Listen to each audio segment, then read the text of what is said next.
EU, Ukraine, and the Trump administration are surely among the exterior stakeholders most anxiously awaiting the results of Germany's federal election this Sunday. Polls have indeed opened across the country for a race pitting the incumbent Chancellor Olaf Scholz against conservative opposition leader Friedrich Merz and the Vice Chancellor Robert Habeck, and for the first time, the leader of a far-right party, that's AfD's Alice Weidel. Well, polls suggest that Merz does indeed hold a comfortable lead, though the AfD is expected to make historic gains.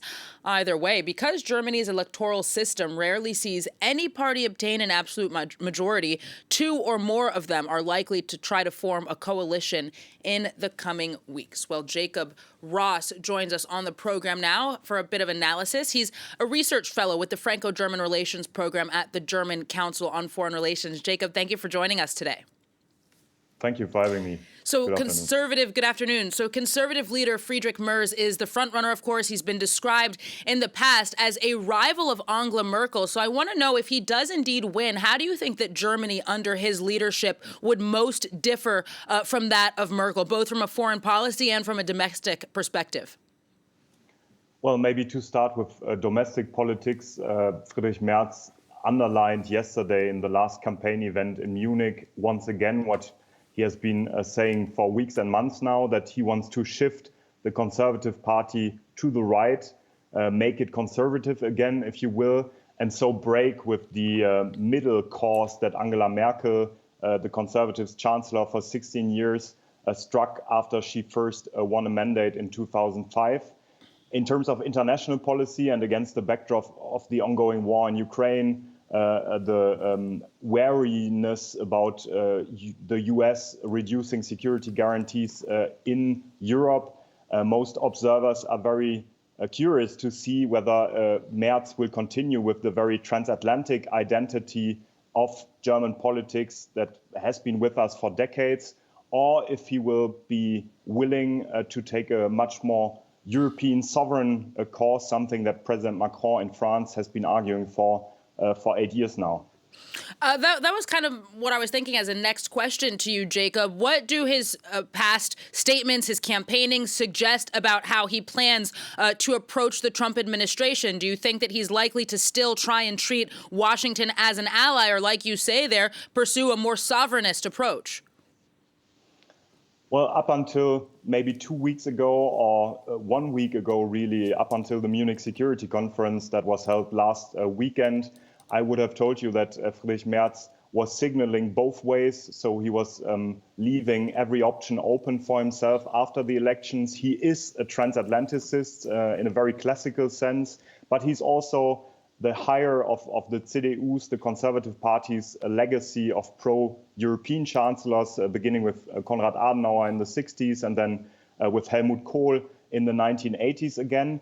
Since the Munich Security Conference, I think that Merz has taken a significant turn towards European sovereignty, that he has been closer to, again, what President Macron has argued for years now, reacting to the fact that people like US Vice President J.D. Vance or Elon Musk, people around the Trump administration, have been interfering in German interior politics, recommending voting for the extreme right AfD party.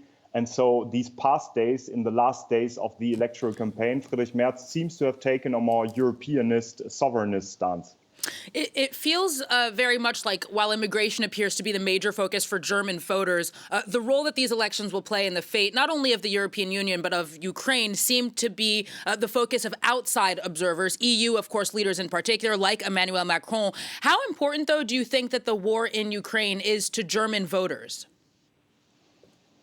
Well, I think it's fairly important, but it's true that it hasn't played a major role in the campaign. That was very short indeed, but many people and many observers who think and work on international relations, the war in Ukraine, European support for Ukraine, have been criticizing not only German politics, but also the media landscape for not really focusing on these very existential topics for Europe today. I still think that support for Ukraine and Germany's stance with regards to Ukraine and its struggle against Russian imperialism is very important to German voters still today, and will remain a key question really in the upcoming coalition negotiations, since, as you suggested, Friedrich Merz won't be able to govern on his own. He will seek coalitions, and there's a wide range of positions within the German party landscape on the war in Ukraine and a future relationship with Russia. Now, I want to look back to the past to kind of better understand how we got here. Olaf Scholz has consistently trailed Merz and the AfD's Alice Weidel. What do you think is behind his striking unpopularity? Where did he go wrong? Well, I mean, the chancellor has defended himself these past weeks with the fact that during his term, his 3-year term, there were several major crises. We just came out of the coronavirus pandemic situation when he was first elected at the end of 2021. Then after the coalition agreement had been negotiated, Russia invaded Ukraine and really shifted everything in German politics, beginning with energy policies, the breakup of the ties with Russia, with the gas imports from Russia, the ending of Nord Stream 2, to the war economy that Germany is indeed engaged in building up, the strengthening of the armed forces of the Bundeswehr here in Germany, and the support for Ukraine. And I think that the second or third order effects of all of these crises and external shocks to Germany have indeed made things very difficult for his administration. A second point clearly being the fact that many German voters that voted for the Social Democrats in 2021 got really annoyed with the infighting in the coalition, the three-party coalition these past years, and got the impression that the chancellor didn't really get a grip on his own coalition, that there was constant infighting, very public discussions on important policy issues, and that at the end, this three-party coalition with the Liberals, the FDP, the Greens, the Green Party, and then the Social Democrats really could never get an agreement, a fundamental agreement on where Germany is headed in these next years and next decades, really. Jacob, we just have about 30 seconds left, but I do really want to ask you this last question. Polling has been kind of controversial in the past several high-stakes elections, not only in Europe, but in the U.S. as well.